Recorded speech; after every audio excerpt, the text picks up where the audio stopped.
Let's get to that extortion trial in Florida.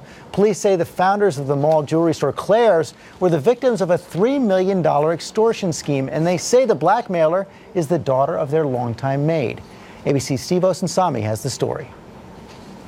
How would you want the transaction to occur? Their newly released undercover tapes hot off the desk of Florida investigators accusing a maid's daughter of blackmailing a wealthy family. I can't bring $3 million cash anymore. The family police say are the victims in this story are the Schaefers, who founded those Claire jewelry stores in malls across the country and popular with young girls in America. Schaefer's holdings were worth more than $239 million.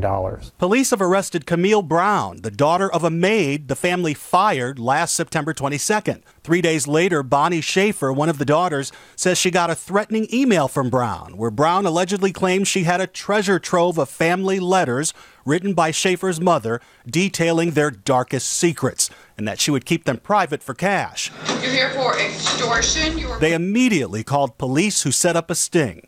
Could we do it in installments? That's a possibility.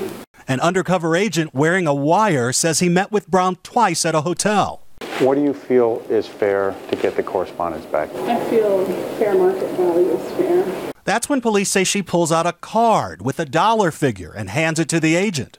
$3 million? That's the minimum. They're not going to agree to $3 million. I will feel that the family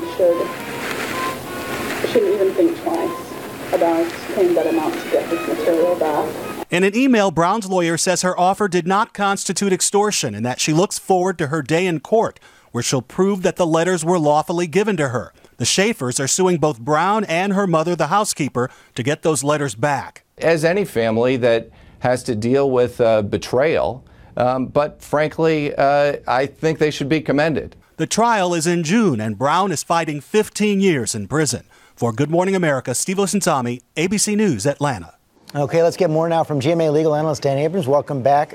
Dan, well, those tapes seem pretty incriminating. Are they enough to prove extortion? Oh, the prosecutors certainly think that they are. To prove extortion, you have to have a threat with the intent to overcome someone's free will, right? And the prosecutors here will say, clearly, the family didn't want to pay this money. This was against their free will. They were being threatened. That's the definition of extortion. Now, it sounds like the defense here is going to be something along the lines of there was a misunderstanding as to exactly what she meant, that she wasn't threatening, etc. So every detail in those tapes is going to become very relevant. But I think this is the kind of case that you might see them reach an agreement before it goes to trial. And I guess the agreement would constitute something about turning over the letters once and for all. Well, remember that she still has all those letters. So the family has got to be very concerned. It seems that there's something in these letters that the family doesn't want out there. For some reason, this is embarrassing or whatever the case may be. So the fact that she still has those letters gives her leverage. You hear her lawyer still talking about the fact that she still has those letters. So that's going to be a very important question when discussing. Why hasn't she had to turn them over? Well, because, look, her lawyer says that she obtained them legally. You hear that the family is suing to get them back. We're going to have to see how that gets resolved, but that's a separate case. That's a civil action. We're talking about the criminal action of extortion, and civil cases tend to take a long time. So it may be a while before she gets back those letters, if at all. And I think that's going to be a crucial point in any plea discussions here, where the family may say, you know what, we want this thing to go away. We want a deal here.